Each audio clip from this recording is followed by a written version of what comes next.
Welcome, everyone. It's great to be with you. Great to be learning with you. So thanks so much for joining us. Our presentation today is entitled The 5 Stages of Mystical Unfoldment 2.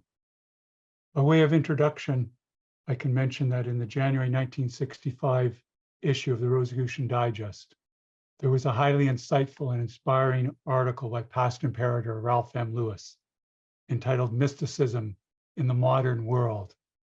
Part of that article discussed the 5 phases of the mystical life. We will continue to follow up and expand on the discussion on those phases or stages by considering their expression in our lives, in the lives of such mystics and humanitarian workers as Catherine of Siena, Teresa of Avila, and Florence Nightingale. There, I'll have a little more introduction. We'll lead into a meditation as our practice, and then we'll have the main body of the presentation. I think you'll see now before you 3 images. On the left, you'll see a sculpture involving Teresa of Avila by the renowned Baroque sculptor Gian Lorenzo Bernini, and St. Teresa lived from 1515 to 1582. This work's entitled The Ecstasy of St. Teresa. It's based on descriptions of her mystical experiences in her autobiography, or the life of St. Teresa of Jesus. In it, we look at the ecstatic, uplifting experiences that mystics have, their attunement with the cosmic, but then they must emulate that and give that as a way of service. We see in the middle panel depiction there of Catherine of Siena, who lived from 1347 to 1380 in Italy. Here, she's in a state of ecstasy or attunement with the divine within, while one of her colleagues and assistants takes down what she says as she attunes with the cosmic and how she speaks directly from the divine within, perform her Sacred Dialogues of St. Catherine, one of the beautiful works of mystical literature and one of the great mystical works ever written in Italy, along with Dante's Divine Comedy. So we see here the experience of the mystic being translated into something that will be given to inspire others thereafter. On the right, we see a depiction here of Florence Nightingale. She lived from 1820 to 1910. Almost entirely in England. She was a great worker in the field of nursing. Also, Catherine of Siena did extensive work in healing and nursing as well. But here again, we see through the mystic's experience of the divine within, that's then to be emulated in how we interact with others, how we perform service. Each of these mystics had a very strong emphasis on interior prayer and meditation. Out of its fruit is in service, in giving back, that emulating the cosmic. One of the beautiful things about that too is as we emulate the cosmic more, it increases our attunement with the cosmic. So they help mutually reinforce each other in a positive way. Tuning with the cosmic, emulating the cosmic increased capacity to tune with the cosmic. If you're feeling the law of service, it helps then us enter in and apply all the more easily the law of cosmic attunement. Now, to prepare ourselves for this meditation period even further, I want to we'll focus in on the one of Florence, the painting here of Florence Nightingale. You can see it's depicted here. She's in the Crimea, and she was known as the Lady of the Lamp. She would carry the lamp through the hospital wards that she helped set up, leading the nurses that had come from England to work with the doctors and other healers there during the war in Crimea during the 19th century. It's rather striking that this beautiful work of art is closely related to another work of art that was by William Holman Hunt. You'll see on the right, it's entitled The Light of the World. This particular one dates from 1904 from St. Paul's Cathedral in London, England. This work was copied and distributed. Sometimes you'll see it in churches and stained glass in the United States and in Canada. It's a very beautiful work here based on a biblical passage about behold, I stand at the door and knock. And if any person hear my voice and open the door, I will come to him and sup with him and he with me. So there's a very beautiful mystical allegory there of as we approach the divine approaches us. As we understand the divine within, the master within, and focus on it, just like each of these mystics did, more and more we're able to attune and commune with the cosmic, more able to fulfill our mission in life, more able to provide service, more able to understand the needs of others. So in this spirit, let us prepare now for our meditation, inspired by these images of the holders of the lamps, just as each one of us is in our own special way in our life. We'll apply the booklet Liber 777 for our meditation, as we often do today. And we'll give you various resources in the chat later on in the presentation. This time I invite you to close your eyes, reflecting on what you see and what we've just spoken about, and how they apply to each of our own lives.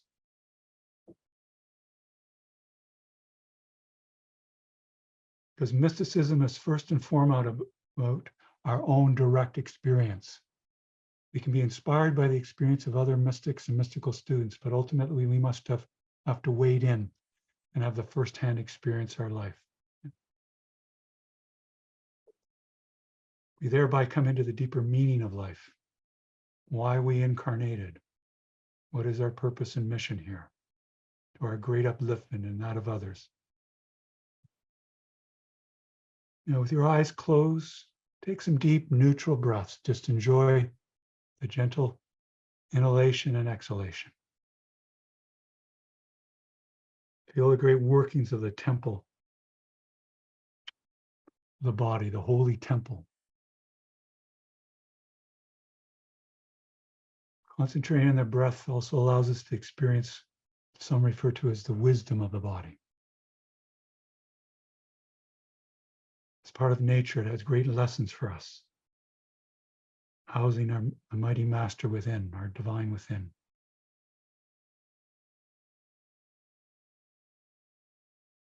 I invite you with each inhalation, feel the deep calming effect, the increasing presence of the divine within. And with each exhalation, feel the vagus nerve being stimulated and feel that relaxation response. Relaxation is the key for our healing and making us whole. And when we're whole, we're all the more able to be of service and help others to become whole. Just continue to enjoy the gentle rhythms of the breath. Transmute it or spiritualize this action as a work of alchemy, enriching and ennobling us.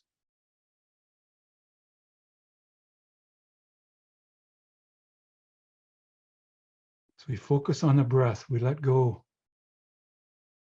of cares or regrets of the past, and we let go of anxieties about the future. We're in the present where we have our full strength and faculties, where we can plan what's to happen in the future and where we can discern what's happened in the past and come to the deeper lessons of it to apply in the future. In this way, we work towards self-mastery in conjunction with the weekly lessons of the Rosicrucian Order M work as part of being a student of the order and through other mystical teachings you may be aware of. Just continue to enjoy the gentle rhythm of the breath. And I invite you to extend your exhalation a little bit more, and that'll invigorate and stimulate the vagus nerve all the more to help calm us and feel more tranquil, that relaxation response.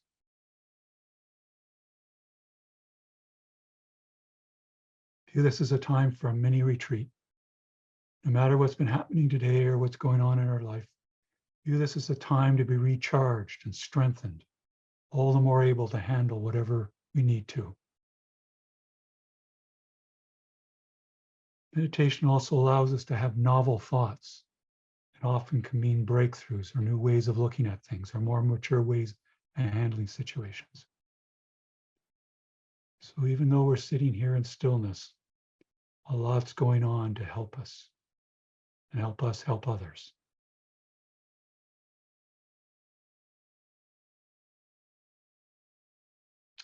Now let us begin our ascent to the heights of the celestial sanctum as described in the booklet, Liber 7, 7, 7. Use all your inner psychic faculties and imagination to picture yourself rising up from the room where you're situated. Just enjoy the ascension. And as we rise up, we'll rise up in our perspective and grasp of the cosmic sense of the cosmic consciousness. Rise up over your neighborhood and keep rising up, seeing the system and order below and radiate love and well-being down to all those below. You up over the city or geographic area where you live. And now up higher over the province or state where you live. Let us use our inner psychic faculties and imagination, and we'll transcend space and time to go way faster than the speed of light. And let us rise up, seeing below the great weather systems, landforms that are appropriate for your area, the sea coast or lake shores or hills or mountains or deserts, whatever is applicable there, farm fields. And rise up even higher and see the great nation or country where you dwell. Rise up even more and start to sense the curvature of the earth, the hemisphere, the continent and hemisphere where you dwell, and now even the entire beautiful blue jewel of the earth, seeing the great oceans in blue and the seas in blue, the landforms in green and browns, and the spinning of the earth around its axis. And continue to rise up higher and higher. Feel a degree of exhilaration as you rise up, applying the inner spiritual forces within you. If at a certain point you feel you've gone high enough, you're feeling a little queasy, just stay there and we'll develop your inner spiritual sanctum and dwell in peace profound there.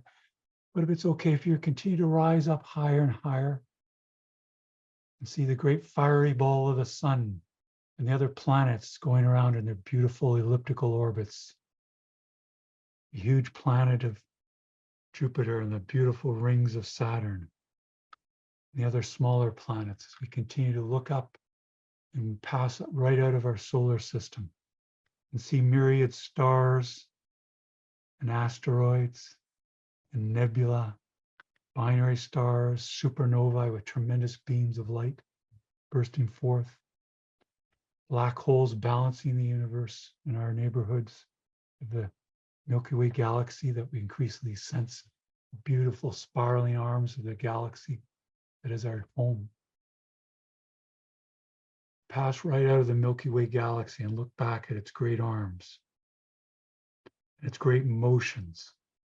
Just like the planets go around our sun, the Earth rotates around its axis, so our Milky Way galaxy has great rotations about its center.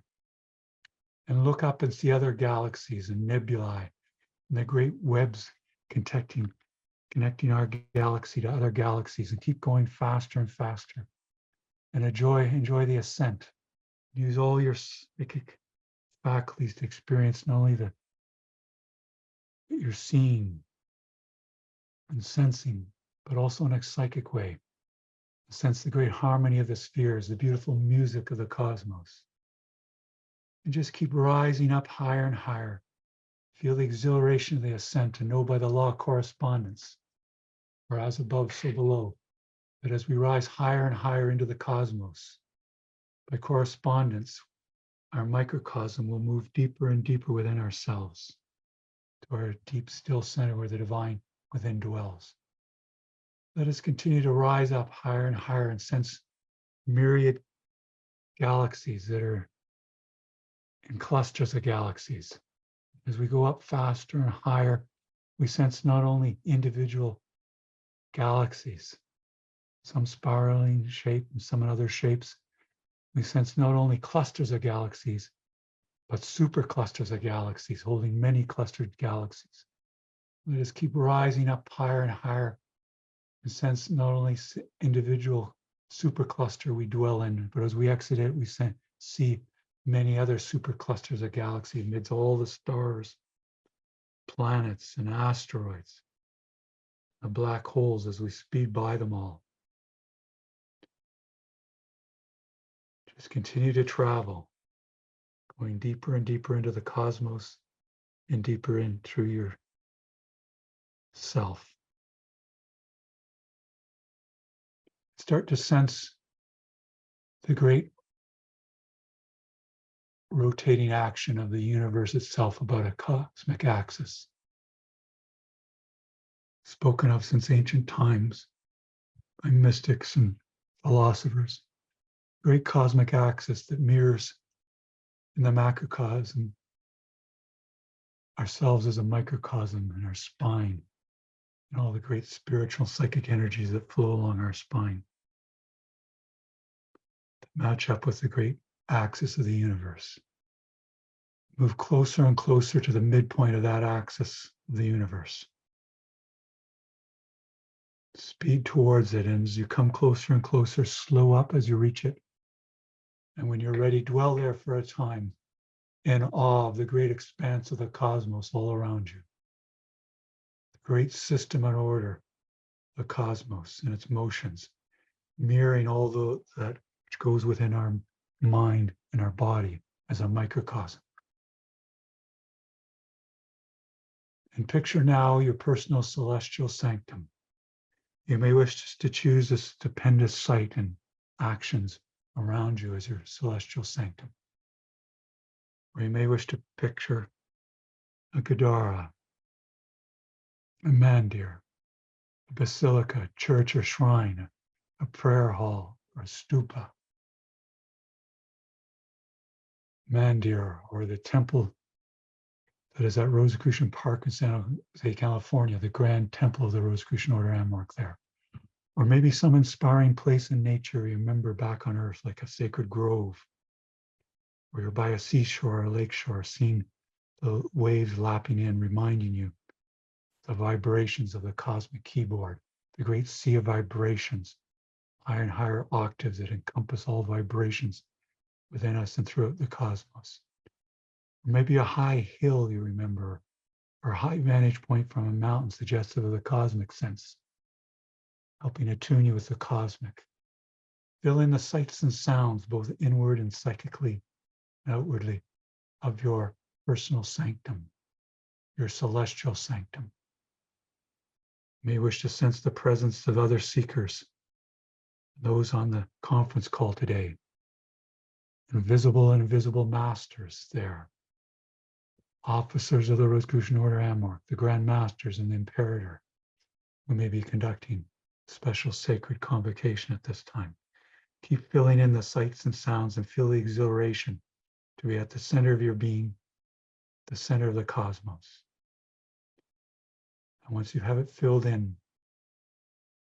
let us dwell for a time, applying the law of silence, the deep stillness, as we become more and more aware of the divine within, as we surrender.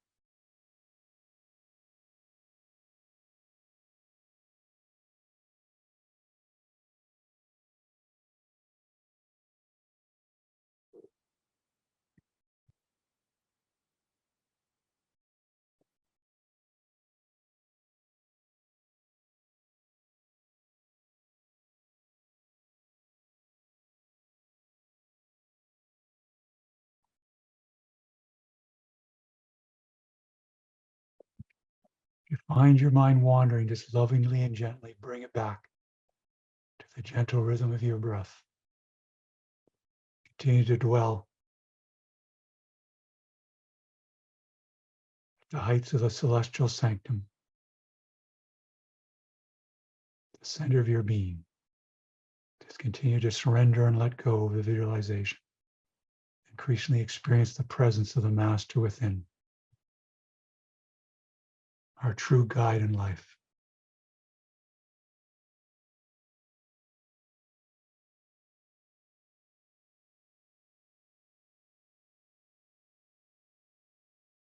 Our great healer,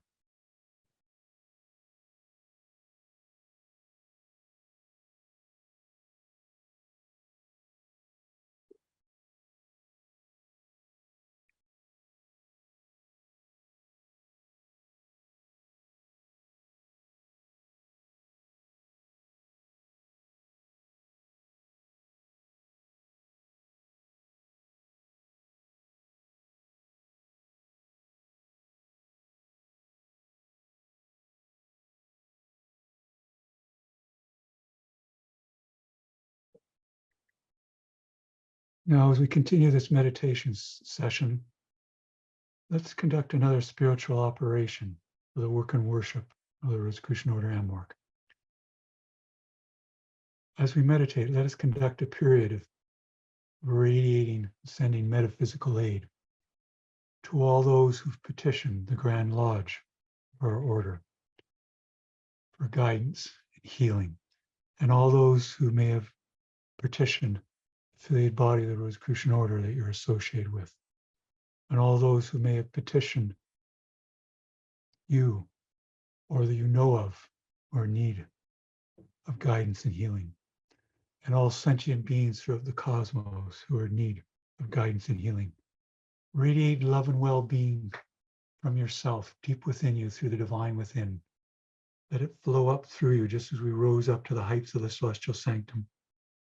Let the divine within radiate love and well-being out through you, like a great searchlight or a great floodlight, or like that great interior sun radiating light out from you in the form of love and well-being to all those in need. Just let it flow now.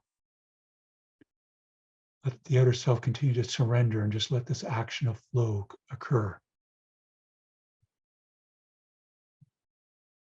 If it helps, you may wish to experience or remember a strong sense of love you felt for someone before. And while you that'll help kindle the flow of love out from you to all those in need.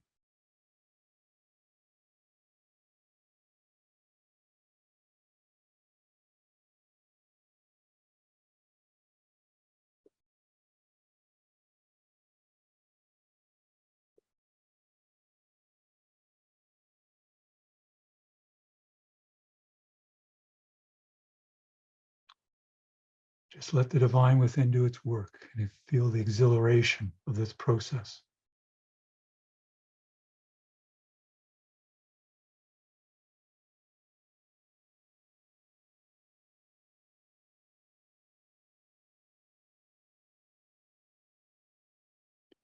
I think too, you'll find as you apply the law of service, radiating love and well-being, you'll also increasingly apply the law of cosmic attunement.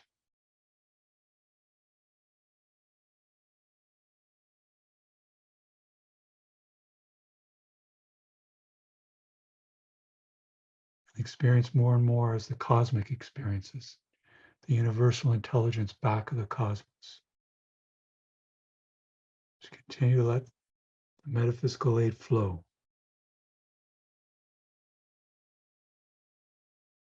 Sensing it being received.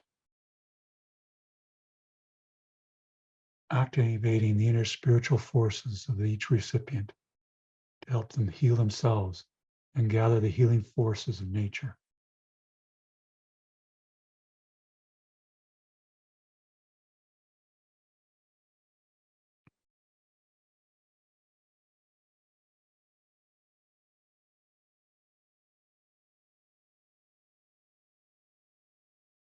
Soon we'll formally close this period of sending metaphysical aid, but we'll continue our meditation. We've worked as a form of silent counsel with the Council of Solace of the Rosicrucian Order Amorc in this period of metaphysical aid.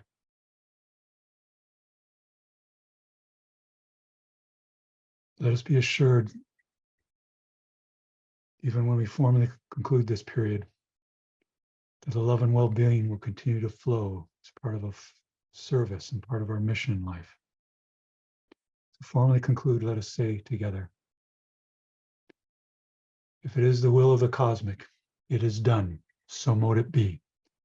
Now let us continue to dwell at the heights of the celestial sanctum.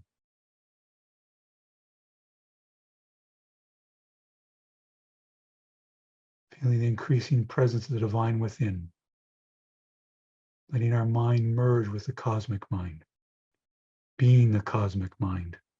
Experience as the cosmic mind experiences. Assume the cosmic mind now.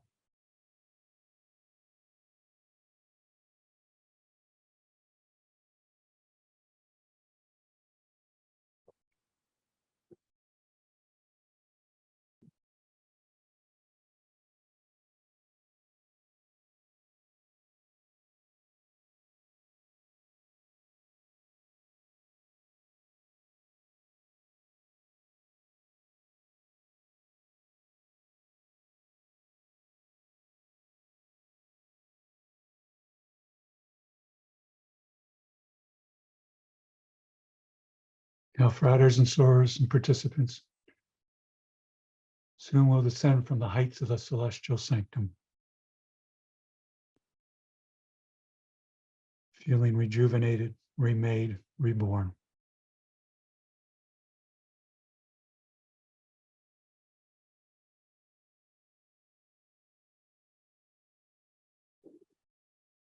Thankful for the general state of enlightenment that the divine within has endowed us with. Are there any special messages that have come forward for our guidance in life?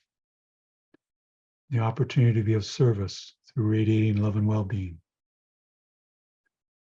Let us invoke the law of gratitude for this opportunity. I'm grateful for all those who have guided us, all those who have loved us.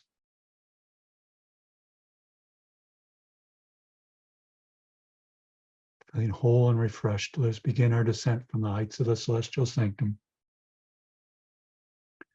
going at tremendous speed past the stars and stellar phenomena, the nebulae and the binary stars and the quasars and pulsars and supernovae, past the super clusters of galaxies and the clusters of galaxies and the galaxies and nebulae. Faster and faster, way beyond the speed of light, enjoying the exhilaration of the movement, enjoying the great harmony of the spheres, the wondrous music, the system and order of the cosmos, imitated on earth by musicians and composers, to remind us of this great harmony of the spheres and cosmic attunement. See in the distance the Milky Way galaxy, our home, and enter into it past the myriad stars and stellar phenomena, the wondrous beauty of it all, and see in the distance our home, the solar system, the great fiery ball of the sun, our star, the planets radiating their subtle psychic influences to us as we ascend back on the beautiful blue jewel of the earth, the temple of the earth, back to the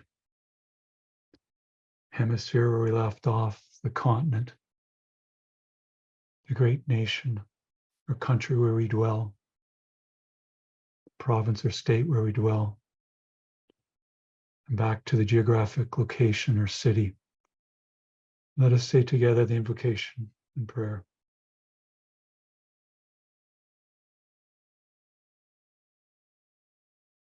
May the God of my heart sanctify this attunement of self with the celestial sanctum. So mote it be. Let us continue to ascend our neighborhood, our home or dwelling or building where we left off, and then the room, however we're situated, lying down or seated. You may wish to stretch, be all the more ready for the work and worship of the Rosicrucian Order M work this day.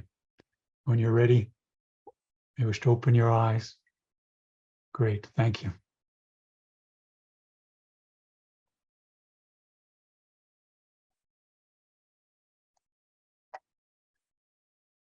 Now we'll continue to discuss the main part of our presentation on the 5 stages of mystical unfoldment.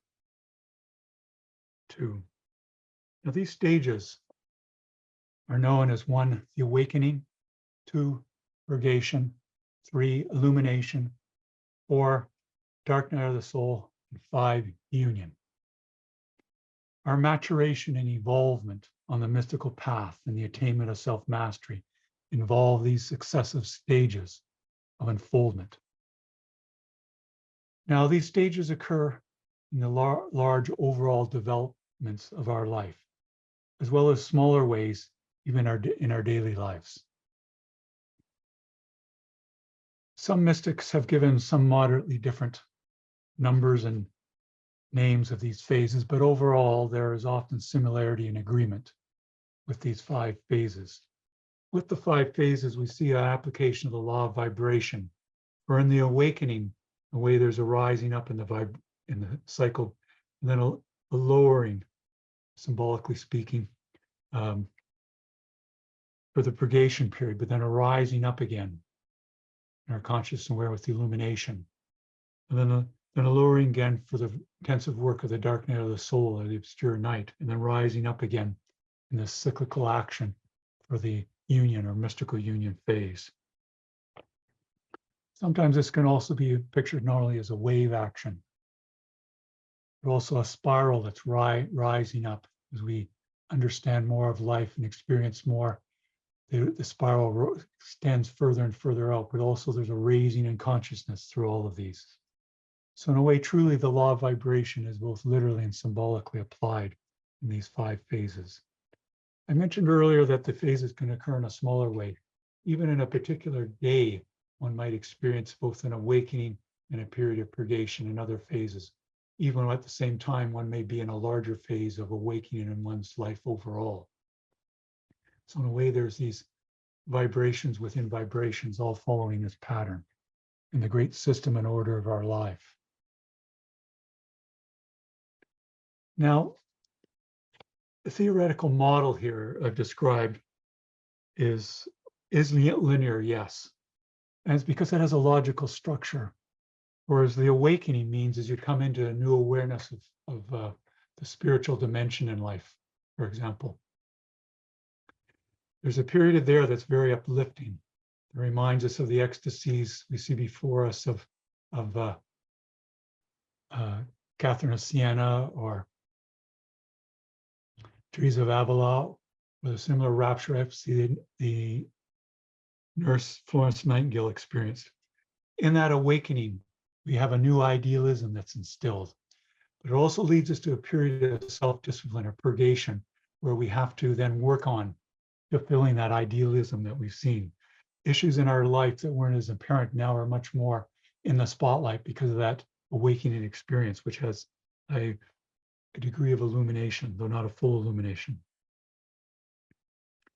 The purgation is a time for working, for times of improvement, time of changing laws and subconscious to have better habits.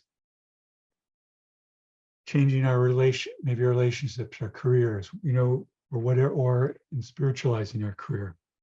After the purgation period, all that work's been done, we're ready for greater illumination again, just like we had during the awakening, but even stronger. And that illumination then gives us an even more expansive view of life and even more things that have to be improved in our life, in our surroundings, or in whatever our chosen mission or career in life is.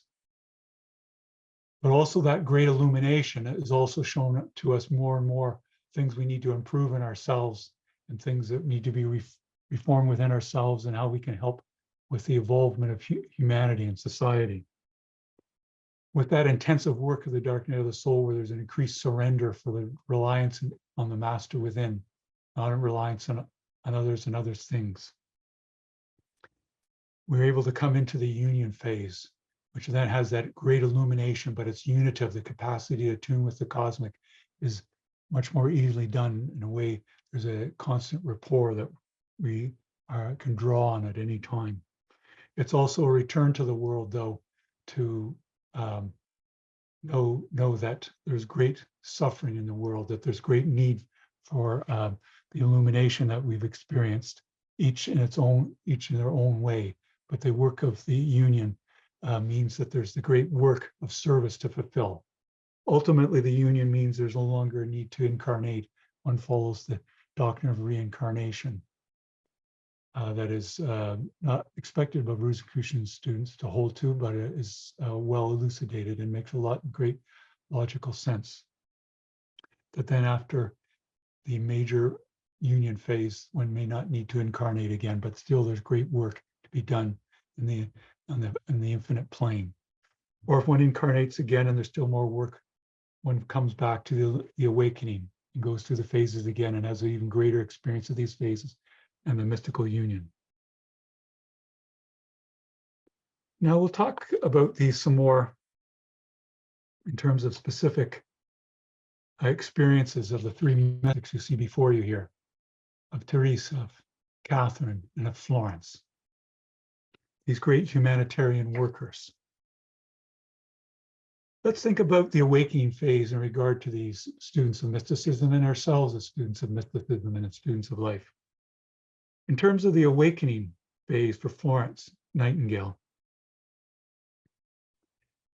at age 16, she received a profound call to be of service. And many of the things I'll mention to you here are from the nurse and scholar Barbara M. Dawsey, which I'll give you a reference to. Her work is very inspiring on Florence Nightingale. So while Florence Nightingale was in her teens, she had a profound call from God to be of service. And she felt that strongly for the rest of her life. She mentioned, as I quote, that God had always led me of himself, particularly towards nursing. Often there are signs for our mission in life, things that we're attracted to. It may be something specific, like nursing, or it may be a particular way of being, a particular way of doing things that then gets applied in some specific career. Now, in her teens, in her 20s, she had to struggle against family and social customs, maintain herself on this work of the divine. But we know by age 24 that she had set a personal action plan that nursing would be her career. In terms of the awakening phase for Teresa of Avila, depicted here on the left, we know that at age 23, she was already in a convent, but due to a high fever and fainting spells, her family took her into the countryside to meet a renowned healer. But on her way there, they stopped at a farm of her uncle who was very spiritually inclined. And he gave her a text that was entitled The Third Spiritual Alphabet. And it's a text by Francesco D'Osani, and I'll give you a reference for this if you're intrigued, because we can see in Teresa's later writings a lot of influence of this text, The Third Spiritual Alphabet. And while staying at her sister's home and having treatments from this renowned healer, Teresa began the practice of mental prayer, the prayer of quiet that she learned through Francesco. And this is something that would stay with her for the rest of her life. This prayer of quiet is essentially the meditation we did at the beginning of this session. And she realized for her entire life that this was her path to the divine, just as we have that experience with our meditation today. But now, in terms of thinking about the awakening with Catherine of Siena depicted in the center here, I can say at the age of 6, she was walking home with her brother, and suddenly Yeshua, the divine master, came to her. She had a vision of Jesus. And the Master Jesus, she saw, pulled a scarlet garment from the wound in her side. This is an invisible garment that could be seen by others. That garment was then placed on Catherine of Siena, and it kept her comfortable and warm no matter what the weather conditions were. It had a great sense of protectiveness, this wonderful mantle, deep spiritual significance. And we know by the age of 16 that Catherine became a daughter of Saint Dominic. That is, she wore the white veil of that order. And she also began to nurse the sick and the infirm, like Florence Nightingale. And she felt grounded in the awareness of the divine.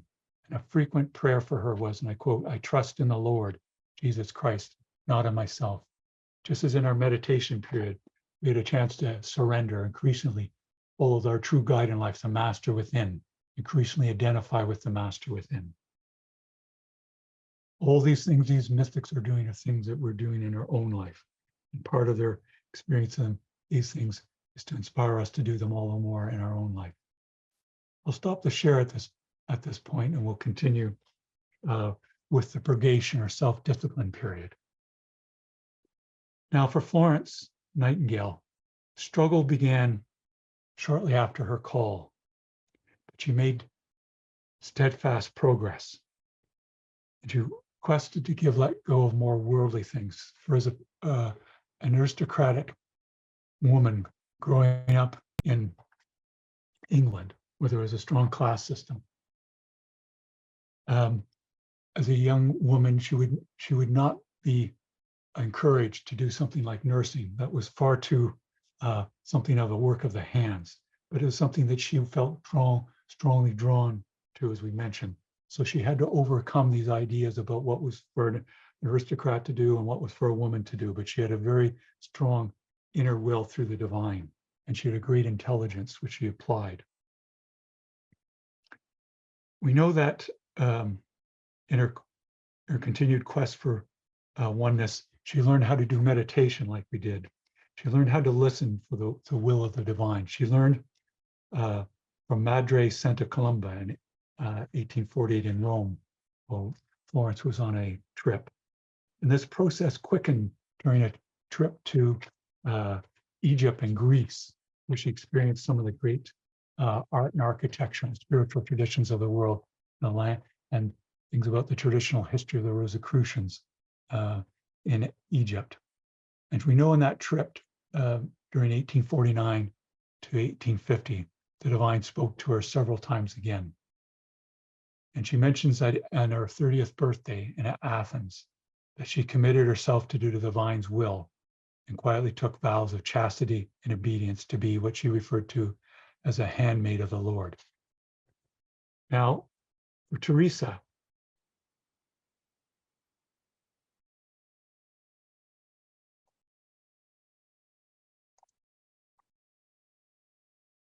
her father passed through transition or passed away when she was 28. And this made her all the more serious and disciplined in terms of this period of purgation in her life. And she began to increasingly realize that after each prayer session, she left, as she described, with, and I quote, left with greater quiet and delight before the divine within. And for Catherine of Siena, we know that during her purgation period, she lived in isolation for 3 years within her family house. Like it was as her, what she thought of as her desert and solitude experience in the midst of her large family. And she only left home from this isolation she left in within her family home to receive Holy Communion in a nearby church, where she would often burst into tears, sobbing, and she'd be absorbed into the love of the Christ, the cosmic consciousness or Christ consciousness, and she at times the experience of ecstasy. This leads us to the Illumination period. For Florence Nightingale, she had periods of purgation, illumination. So you can go back and forth in these stages. That in practice, these phases mean that we may need to go back and forth in between them to fill in or integrate our life experience and lessons. And I know some of you have commented you've experienced that firsthand, that you may have a period of illumination, but you may go back, period of purgation, then further into illumination further before moving on to the dark night of the soul. Now we know that during this period of her illumination, she wrote a very wonderful spiritual text. I'll give you the reference to if you're interested in looking at it, called Suggestions for Thought. And she began her professional career nursing at Harley Street in London, where she was a great organizer and healer. She was also able more to let go further to the family constraints and do what the divine will was guiding her to do. And she felt great joy and presence of the divine and a tremendous amount of energy in her work to establish the healing profession of nursing in its modern organized form. But she also throughout this disavowed any illusion of her outer strength or personal strength. It was through this divine within. And then she was called to head up the nursing during the Crimean War for the British Empire. And there she was known for heroic efforts that she did and what was known as the Nightingale power. But this is truly that divine energy that's coming forward because she had surrendered her will to it. And she knew by the law of humility that to be selfless and to be a God's instrument, instrument of the divine, as challenging as that was, it was ultimately enriching for her whole nature. For the illumination of Teresa of Avila, though, she talks about her, what she refers to as her second conversion at the age of 40. She was walking past a crucifix, and then she began to cry and sob and for repentance for what she felt was nearly 20 years of indifference. So she had a strong sense of self-criticism, but it was to give her a strong sense of how to act and reform the outer self to work with the divine within. And then she began increasingly experiencing raptures and ecstasy. Ecstasy is our birthright. It's something the Rosicrucians refer to in the concept of harmonium, that when we have harmony in all the phases or levels of being, we experience a degree of exaltation that is ecstasy. The ecstasy also gives us great strength for those periods when we pass through the dark night of the soul, to remember that, to give us a great impetus to move forward and have the divine within recognized to guide us.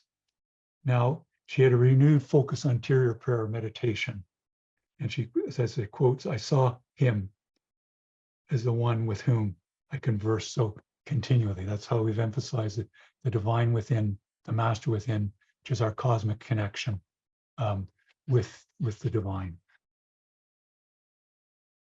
Further, Catherine of Siena, during this period of illumination, I can mention that illumination periods, purgation periods, she was going back and forth with them and feeling ecstasy, but also despair.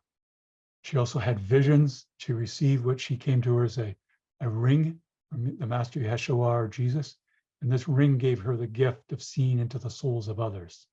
She had this deep appreciation of others through the gift of the ring. And she had an experience of the perfect love of her fellow human beings that made her even more want to work in service for their well-being. Many came to her like they came to Teresa and Florence Nightingale with their wisdom to get advice. People from all strata of society, great decision makers and people of humble circumstances, because they recognize the depth of maturity of these persons. Now, in terms of the dark night of the soul, and this part of it can also be a period of law, crucifixion, of purging. Even then, we're doing things that are right and helpful to others, we can get criticized or attacked for doing that. They experienced that themselves, and that was part of their inner purging. For Florence Nightingale, she wanted to unceasingly aim for the inner perfection in doing, because all three of these persons had a strong sense that the fruit of prayer, interior meditation, is service, to work for the well-being of others. It was not to keep ourselves in isolation, but to come down from the mountaintop and to be of service. And she mentions that she would do his will in the present. And she saw God in all things and taking, she also felt during this period that the God of the divine was taking all human help for her, so that she would rely entirely on the divine within and learn that lesson to be able to move and have the capacity and to move into the mystical union phase. Now, she also was tried with chronic illness combined with stress, fatigue, and overexertion, especially from the tremendous exertion she did during the Crimean War. She was seeing many, many young persons passing through transition, and many of them looked to her for reassurance and strength when they went under surgery, because she had that Nightingale power, that deep sense of calmness from the divine within. She also had the passing of some soulmates and colleagues, Sir Sidney Herbert and Arthur Hugh Clough, that helped her with her reforms of the health system that she was working on when she came back to England. For Teresa of Avila, during her period of dark night of the soul or obscure night of surrender, she felt that her capacity for feeling the love of God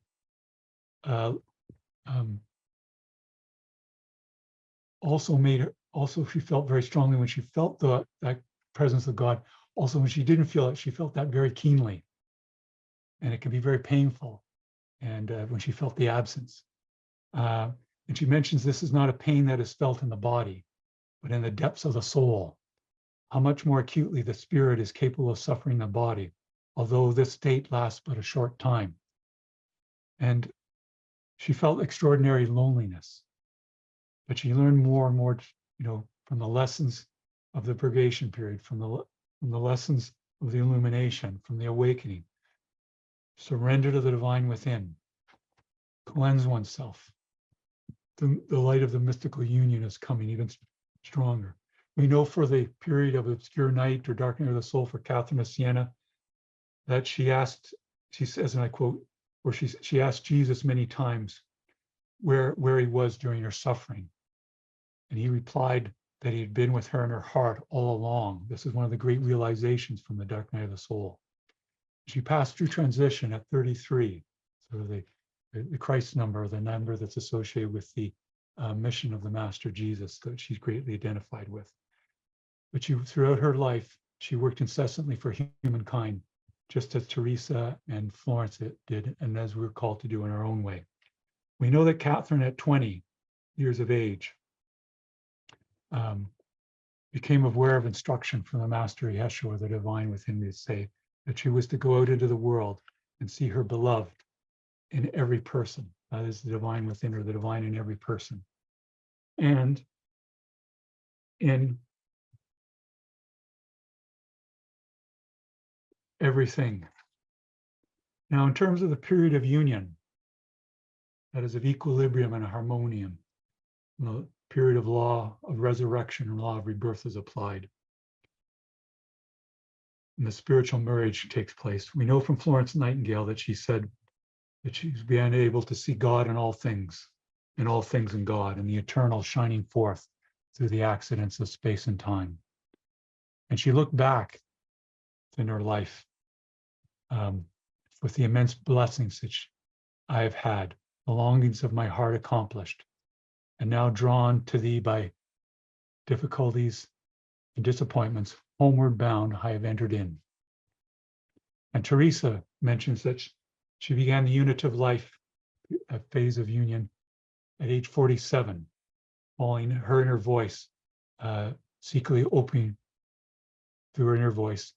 And secretly she opened her first Reformed convent of St. Joseph and did this great work of opening convents to reinvigorate spirituality in Spain and beyond. We know from the last 20 years of her life were spent in spreading this reform movement. And she often went out, sleep, to do administrative work, and she generated beautiful spiritual work, such as her interior castle. And she wrote that the purpose of prayer, and I quote, is to produce action, nothing but action. And she says, no wonder we have to pay what seems a high price.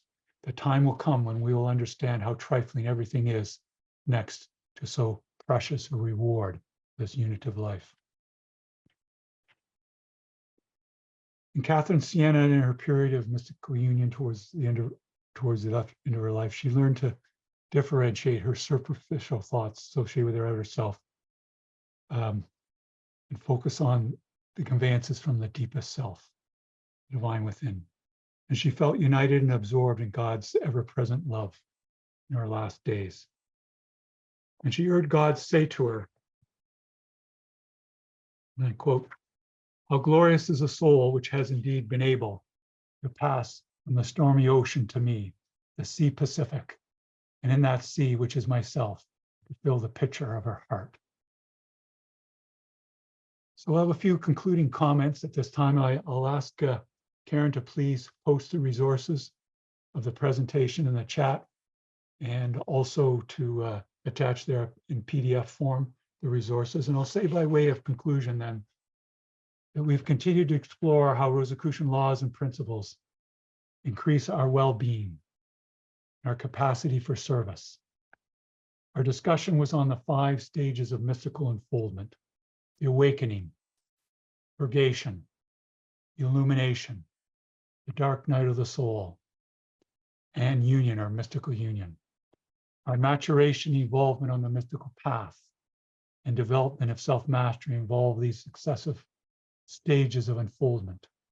As we move individually and collectively to the mystical union stage, we fulfill the universal purpose of life.